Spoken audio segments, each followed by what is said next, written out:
Hey everyone, how are you all doing? Welcome and welcome back to my channel. And today I'm going to be doing a writing update. So it's been a little while since I've done a writing update. I think it was before Camp Nano that I made my last one, but I'm here to update on all of the things because I didn't have an August writing vlog because I didn't really do any writing in August. By the time that I actually did do something, I was like way past halfway through the month and I was like, I just don't feel like starting a vlog. But here I am to update you guys. I have a September writing vlog coming at the end of the month, so look forward to that. So in this writing vlog, I'm just going to be kind of wrapping up Camp NaNoWriMo. I do have weekly vlogs from the month of July. If you guys want to go check those out, I'll put the playlist up in the cards if you kind of want to see me along the actual journey instead of me just recapping it for you right now. But let's just get into the NaNoWriMo recap and then I'll go into reasons why not to and all of my plans basically for the rest of the year. So my word count for Camp NaNoWriMo was way more than I thought I was gonna get and way more than I've ever gotten in a month before. I wrote almost 73,000 words in 1 month. 31 days,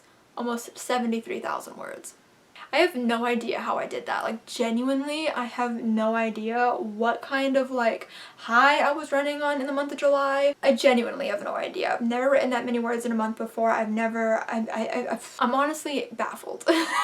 Basically, I did so much in the month of July. I did weekly live shows on my channel. I did weekly vlogs on the channel. I also was keeping up with, I can't remember if it was 2 or 3 videos a week. I think it might have been 3. I did a lot of videos a week. I also daily vlogged for a readathon. Oh my god, I don't know how I did that. And then managed to write 73,000 words almost. And within that, I did 1 10K day and I think like 3 5K days. No wonder I was so burnt out in August. So with all of that, I ended up finishing draft 2 of The Show Must Go On, which was the novel, the work in progress, the manuscript that I was working on during July, which was kind of like my very, very low-key goal. I was like, yes, I really want to finish this draft this month so I don't have to worry about it anymore. So I have a really hard time getting into The Show Must Go On, and I really don't know why, because I really like it and I really want it to be good, and I have no idea why I can't get into it. Still to this day, it's a mystery. I have no idea. So I've decided to put The Show Must Go On the back burner for I don't even know how long. I'm shelving it. It's really sad. I don't like shelving projects. It's not like shelved permanently, like I will come back to it, but I just have other things that I want to work on, like Reasons Why Not To, and then when I do start a new project, it's going to be my other book that I haven't really told you guys about and I'm not going to yet. I don't know why I'm keeping this one so secretive. I genuinely don't know why, but I just don't feel like telling you guys about it yet. But that will be the next project that I work on. And so The Show Must Go On is just going to be on the back burner for quite a while. Don't know when I'll come back to it, but hoping that when I do, I can actually get into it properly and hoping that I can actually make the story better, because while draft 2 is a lot stronger than draft 1, because draft 1 was basically a draft 0, was basically like an extended outline, it's still not where I want the book to be. So there's that. But what I really want to talk about today is Reasons Why Not To. So if you're not aware, Reasons Why Not To is a book that I've been working on for the past 2 years, and I'm about to start draft 4. So basically, I think it was in May I finished draft 3 of the book, and then I sent it off to Peyton Reads to read. Peyton Reads to read. Hey.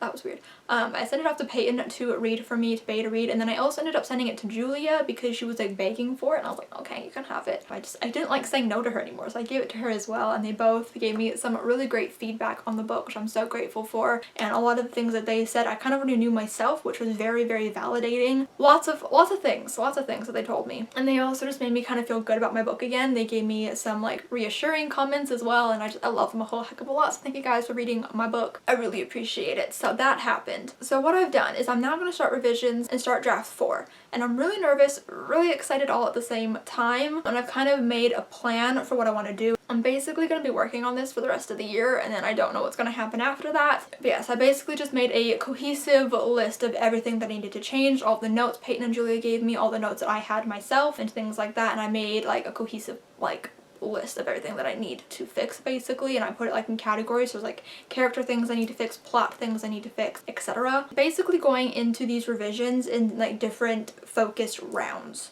if that makes sense. So I'm doing 1 round. The first round I'm doing is to fix the ending of the book, because I find that whenever I write a book and I get to the end, I'm so burnt out and I'm so tired and so sick of it that I don't want to be working on it anymore. So I always rush the ending, like even though I know as I'm writing it that there is more that I need to do and that it's not what I want it to look like, I just rush it anyways, and I just ignore every sign going on in my head that says write more, and I just finish it as quickly as I can. And that's definitely what happened with this one, especially with this draft, because I was just genuinely so sick and tired of my book at this point because I was working on it for like 2 years. I'm like, I just don't want to look at this book anymore, and I really wanted to get somebody else to look at it, but I had to finish before I could do that. It was a whole mess. So the ending needs a lot of work. So in my head, I was like, okay, well, if I always get tired by the end of the book, I should probably work on the end of the book first.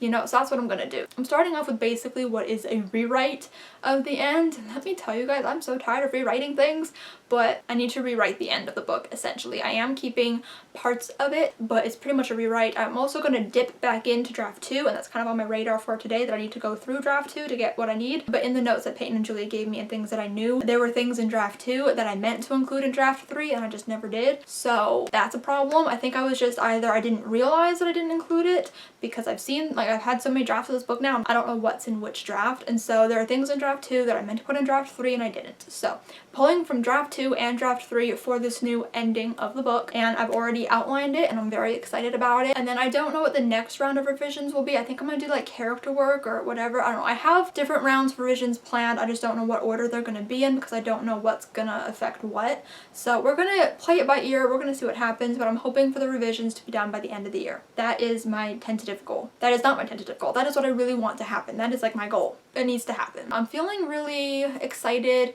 nervous, hopeful. I don't know. I just really want to make this book good. I want to make it better. I want to make it closer to the book I want it to be. Susan Dennard, she is the author of Truth Witch. She has a whole like website where she used to put like writing stuff on. I don't know if she really updates it anymore, but there is a section on like revising a book, and she said that you should write a list of what you want your like the perfect version of your book to look like, and I did that, and I'm really excited to get closer to that perfect version of my book because it's not really close to it right now, and it's just like a big mess, and I really want to make this book better. I want to make it as good as I can. I'm just waiting for that moment where I read my book and I actually have that moment of like I love my book, and that moment of like feeling really proud of it. I've had like a few moments like that, but they never really last, and I want to love my book because in theory I do love my book, but I just feel like I don't know.